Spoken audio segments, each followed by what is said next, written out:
All right, what's going on, everyone? Welcome back to the channel. In this video, we're going to be going over Saturday, July 10th MLB games. We got 16 of them, including one doubleheader, a couple of intense games over there. I think the biggest story of the night yesterday is coming out of the Atlanta game with Ronald Acuna Jr. all set to go to the home run derby tomorrow, and he suffers a knee injury that's looking like it's going to require surgery, and that's very likely the end of his season. We also have Albert Pujols making a stand that it doesn't matter who's on the mound, doesn't matter what the score is. He's going to hit number 675, and also Gerrit Cole making his case that sticky stuff does not matter. He pitches a complete game shutout in his game. We'll kick things off here with the Rays 5, Blue Jays 2. This is a pretty devastating game for me. With the Blue Jays losing, it's now the Rays have had their number all season long, and with the Rays being in second place in the division, the Jays now drop to 9 games out from division lead. Their chance at playoffs seem to be slipping away. It's unfortunate because their offense overall has been amazing. They're plus 70 or so in run differential. They might be the worst team when it comes to record and run differential difference. So who knows, maybe they'll go on a heater. But as of right now, they blew this one, going up 2-1 in the third. The Rays put up a 3 spot, and they don't really look back. Marcus Semien hits his 22nd of the season. And on the other side, Lowe hits 2 in the game, 20th of the season, and Zunino hits his 19th. So a couple of guys stepping up for the Rays to get it done. Yarbrough goes 5, 2 earned runs, 4 Ks, and Stripling goes 3.2, 4 earned runs, 5 Ks. Stripling's one of his rougher outings in the most recent future. And the Blue Jays lose a very important game here because the Rays just always have their number. They're hoping to win back-to-back series against the Rays, and they're falling short. Twins 9, Tigers 4, and the Tigers were out 4-0 here, and then the Twins just piled it on. 9 runs coming in the 6th, 7th, and 8th innings. The bullpen of the Tigers kind of falling down and out in the late innings of this one. Goodrum gets his 6th home run of the season, and Short hits his 3rd. Krylov for the Twins hits his 8th, and Polanco his 11th. Bailey Ober goes 3.14 earned runs. The Tigers got to him pretty early, managed to get the bullpen to come in, but they closed the door, allowing 0 across the board. Funkhouser goes 2.10 earned runs, and the bullpen comes in right there, and a lot of them give up a few runs, and that's the difference. Tigers losing that one. Giants 10, Nationals 4, and as close as the Nationals got to really making themselves a contender, I put the magnifying glass on them, and ever since I did that, they've kind of slipped away. They were above 500, now they're 4 games below 500, and the Giants got out to a 9-0 lead about 6 innings into this game and didn't have to look back after that. The Nationals did put up a 3 spot in the 7th, far too late. The game was basically over. Since then, Cetus Escobar, I just want to give a shout out to him. He's been batting at the top of this lineup, filling in for Kyle Schwarber.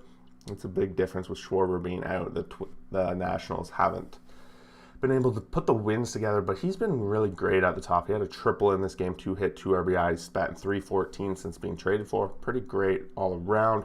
Crawford hits his 18th home run of the season. He had a 3 hit, 3 RBI night. He's continuing to have a pretty monster season for the Giants. Desclafani goes 6, 0 earned runs, 6 Ks in the win. He's now 10-3 on the year. And Lester 2.2, 3 earned runs, but giving up 8 runs in this one. 5.54 ERA. Lester's seems to be slowing down a little bit on that one. Athletics 8, Rangers 4. This was, I think, the 3rd match of their series so far. They had been 1-1, and it took extras to figure this one out. The score's 8-4, but it was extra innings, 2-2 after 2. Oakland got a quick lead in the 4th, going up by 1, but the Rangers tied up bottom of the 8th. And Gallo hits his 24th of the season, and Acides Garcia hits his 22nd as well. Both those coming solo shots in that first inning that gave them a little bit of a lead, but they couldn't hold on because the 11th inning, the Oakland A's put up a 4 spot. Sean Murphy hits his 11th home run of the season. Brown his 10th.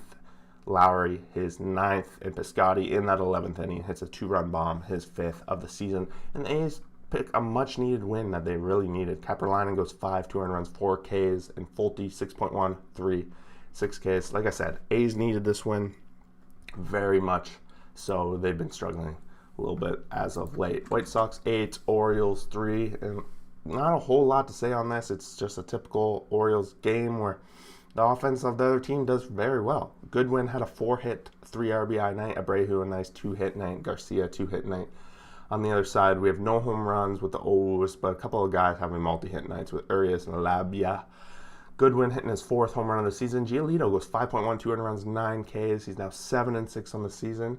Maybe he's able to handle these AAA Baltimore Orioles because ever since that sticky stuff came out, he's been somewhat struggling, but this was a good outing for him. As Shellman goes 2, 4 earned runs.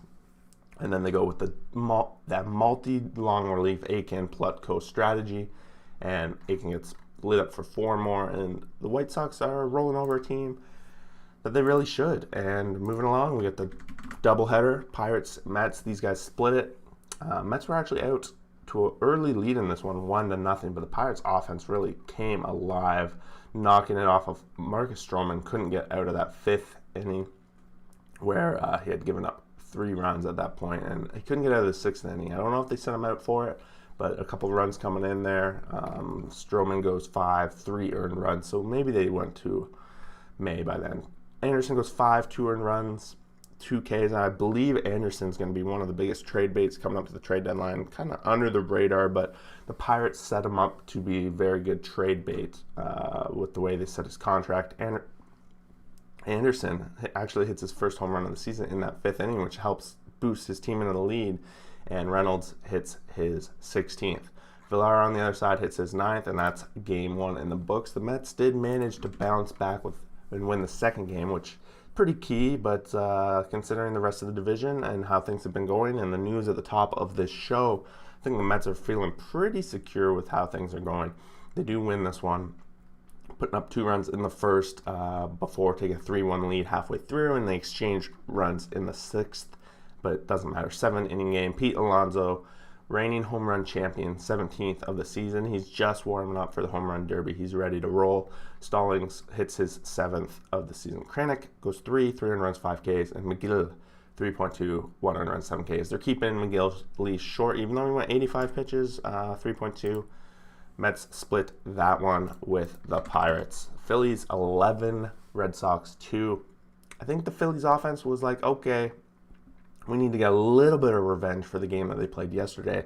However, this game was super close until the late innings. 3-2 going into that 8th inning, and that's when Philly put up an 8 spot off of the bullpen.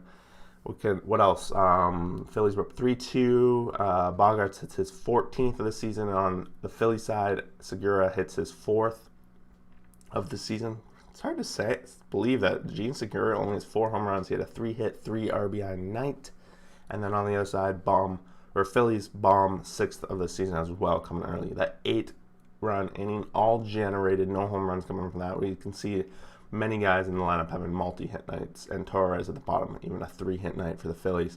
Matt Moore goes 4.12 earned runs in the no decision, but he had a good outing, and he put his team in a position to win, keeping the Red Sox off the scoreboard. They're only giving up 2 runs. That's off the scoreboard, really. And the bullpen, believe it or not, the Phillies bullpen closed the door, no earned runs, and they even got the run support of 8 runs coming from the Phillies offense. Braves 5, Marlins 4. While the Braves are back to 500, I think the bigger news here is Ronald Acuna Jr. is going to be done for the season. He made a defensive play out in the outfield and just landed awkwardly, and it seems like he tore something in his knee from the MRIs after the game. Freddie Freeman goes 2 hits, 3 RBIs in this one, hitting his 19th of the season, and the Braves were at 5-3 about halfway through. Marlins did put up 1 run in the 9th to bring it within 1, but it doesn't matter. The team walks it off. Rogers goes 4, 2 earned runs, 4 Ks. He's starting to come back down a little bit. He was off to such a hot start at the beginning. And then they give Chaz Chisholm his 11th home run of the season in this box score, but I don't know, do they count that? Because that was that off the Ronald Acuna play, because he did get it in the park home run off that, but I don't know if they would score that as a home run, so there might be another one in there too. Let's see, 2 RBIs. I don't know. I'll be interested if that's the actual home run. 5 innings pitched, 3 earned runs, 5 Ks for Max Fried, picking up the win. And it's a big win for the Braves, but at what cost? I'm not sure if they'll be able to hold without their monster at the top. Indians 14, Royals 6. And since that losing streak, the Indians have bounced back against the Royals and using them to really boost their record. And their offense has been popping. Very good offense. Royals were out 2-0, but then the Indians immediately answered back with 6 in the bottom of the 4th. And then they just added runs 5, 6, 7, 8. They added them all in there to get up to 14. Home run-wise, Cesar Hernandez, his 15th of the season. Perez, his 5th. Mercado his 1st, and Jose Ramirez his 19th. So the home run ball was very much in effect for the Indians on this day. On the other side, Benintendi has a nice 3-hit, 2 RBI night. Salvador Perez saying, home run derby, here I come, hits his 21st of the season, and Benintendi hits his 10th. Quantrill goes 6, 3 earned runs, 1 K. A good outing, his first win of the season. And Mike Minor goes 4, 6 earned runs, and 2 strikeouts. I don't even know. Like, these Kansas City starters just are hit and miss all day long. Cardinals 6, Cubs 0, and we're right back to where the Cubs started with not being able to put up runs, and the Cardinals bouncing back with a nice big win against the division rival. And they basically have the exact same record now. So these guys are going to be playing to see who's ahead of who today on Sunday. Cardinals got out to an early lead, 1-0, and then 5 runs into the 5th. Goldschmidt, 13th home run of the season. Edman, his 5th, and DeJong, his 12th. So home run ball continues to somewhat be a problem for Davies. He went 4.13 earned runs, gave up 1 home run, and the bullpen giving up a couple of home runs too. Kim, 6 innings pitched, 7 Ks in the win. And the Cardinals, they're gonna make their play for sure. What's up, Obtuse Juice? Thanks for dropping in. Nice to see you around. Next game up we got is the Yankees 1, Astros 0, and what can you say? The Yankees needed this win, and they're getting a little bit of rivalry going here, some revenge, and Gerrit Cole put his team on his back. He's like, I do not want to give Chapman a chance to come in and blow this game. That's what he did. He went a full 129 pitches at one point. The tying run was on first. There were 2 out. They come out, they talk to him, and Gerrit Cole's on the man like, no, you can't take me out. You can't take me out. And he proved them. 3 pitches, strikeout, game over. Aaron Judge hitting the home run to make the difference. Like I said, Gerrit Cole, 9 innings, 12 Ks, no earned runs, only a couple of hits. Gerrit Cole puts his team on his back in this game. Much needed win. And believe it or not, the Yankees, while I know their fans would want to put them on the stake, they're in a position to actually make a run at it here. They're 4 games above 500. They're ahead of the Blue Jays now. They are 8 games back from the Bo Sox, but the wild card is always an option. And when you have Gerrit Cole as your ace in a wild card game, you're not sweating too much, right? Next up, we have the Reds 4, Brewers 3. Brewers were out 1-0 early in this one.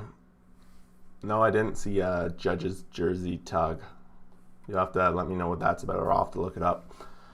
Brewers are at 1-0, and then Reds bounced top of the 6th, 3 runs, and they didn't have to look back. The Reds picking up a huge win here, and if they can win again today, they would have made up 2 games on the Brewers over this weekend, which is huge. And believe it or not, the Reds are in a position to take this division by storm and take the lead in the division. Castellanos, a nice 3-run bomb in that 6th inning, 18th of the season. He's making a case. This guy is very possibly, and if the Reds win this division, very possibly Castellanos going to be MVP. It's much needed here. Yelich gets ejected from this game. He had a 2-hit night before being ejected. That was pretty fun to watch. So if you haven't seen that, go back and check that out. Taylor, his 7th home run of the season. Freddie Peralta goes 5, 3 runs, 6 Ks. Peralta's had a good season so far. And Gutierrez hits 6 innings pitched, 1 earned run, and 0 strikeouts on that one. Oh yeah, Obtuse Juice, I did see that actually when he's rounding third and he pretends he has the microphone on. I did see that there, and Judge. That was good. That was very good. Next up, we got Dodgers 22, Diamondbacks 1. I'm not going to spend too much time on this, though. I think the Dodgers were up 9-0 after 2, and then they put up 7 in the 7th, and it came to the 8th inning where they're already up 20-1, and Albert Pujols comes to the bat, and we were talking about this earlier in the season when Mercedes went yard on when a position player's throwing lob balls in there. But Albert Pujols shows that the unwritten rules of baseball, you don't go deep. He doesn't give about it. He just goes deep, and for his 675th home run of his career, it just goes to show that a legend like Pujols will tell you how to play baseball. It doesn't matter who's pitching. You're going to hit long balls all the time. 3-hit, 3 RBI night for Pujols. And Bellinger, his 4th of the season. Pollock hit 2 in this game. He's up to 12. Turner hit his 15th. Betts, his 12th. McKinstry, his 7th. Pujols had 2 in this game, his 13th. So how many is that? 8 home runs the Dodgers had overall. Just a great outing. Buehler goes 6, 0 earned runs, 7 Ks, 95 pitches. Nice cruise to his 9th win of the season, and Smith only lasts 1 inning. He goes out for the second, 9 earned runs before they pull the plug on him. Rockies 3, Padres 0. This West division it's heating up, and the Rockies have been playing spoiler all season long, always taking games from these teams, and they did it again today. Marquez showing why he's an all-star, shutting out the Padres, going 7, 0 earned runs, 9 Ks, 8-6 on the season, 3.36 ERA, which is always a great ERA to have from a Rockies player. 4.1 innings, 1 earned run, 6 Ks from Musgrove. No home runs in this game, so the Rockies just generated it. It's a little bit of the top of their lineup, getting on base, and then Blackman hitting them home with 2 RBIs in this game. Blackman probably making the difference. And the Padres losing a chance to make up some ground while the other teams won today, so they're falling back into 3rd in the division. Last game of the night, we have the Mariners 2, Angels 0. We talked about it yesterday, how important the series is for both teams, and the Mariners are seeming to take more advantage of it than the Angels. Chris Flexen having a good outing, shutting down the Angels offense completely. 7 innings pitched, 0 earned runs, 6 Ks. Flexen's been completely underrated. I think if I had a list of top 5 underrated pitchers this season, Flexen would definitely be on that list. He's been lights out for the Mariners, 8-3 on the season now. Sandoval for the Angels, 7, 2 earned run and 6 Ks. And from an Angels perspective, Sandoval has been a great pitcher. He's probably been one of their better ones. They just haven't been consistent with the bats whenever he's on the mound, and that's the case again. They don't manage to put up any runs. Ohtani has an 0-for, and we have no home runs in this game. Big win for the Mariners, etc. And that basically wraps up the 16 games. This is great because we actually have someone watching, talking along, so it's good to see you guys. If the Rockies had even a 500 record on the road, they'd be a winning team. Yeah, that's I saw something going around on, I think it might have been Reddit, whether Ohtani is going to have more home runs than the Rockies do road wins the rest of the season or something like that. I'm trying to remember what it was, but maybe it was total wins, but I guess total wins would probably be pretty outrageous. So it was probably road wins. Who's going to have more the rest of the season, though? So if they're both starting at 0 now, Rockies have definitely been a home team that they've always been a fun team for me to watch. I've always liked them. I was a big fan of Nolan Arenado when he was there. Hated to see him go, but I always liked the Coors atmosphere, and I'm excited for the home run derby. How that's going to go down in Coors. I think with the home run derbies tomorrow. So we're going for the rest of today on the channel, we're going to have our NHL podcast. We're going to wrap up the Stanley Cup final and some of the drama and off-season stuff that's been going around on the NHL. So we're going to be filming that. Won't be live, but it'll be posted on the channel at some point in the afternoon. And then we have the power rankings, of course, everybody's favorite thing going at the end of today. So right before the break, the All-Star break coming up, Obtuse Juice calling the shot that Trey Mancini is going to win the Derby. As much as it'd be a nice story, I don't know if I can agree with that. If I'm going to pick a person right here, right now, I don't know. Have they decided who they're going to bring in now that Acuna's out? They got to bring in someone, right, to keep the bracket full. But I don't know. I don't want to go with the obvious pick. Honestly, I'm going to go with the home field advantage. I'm going to pick Trevor Story to be the winner of the home run derby.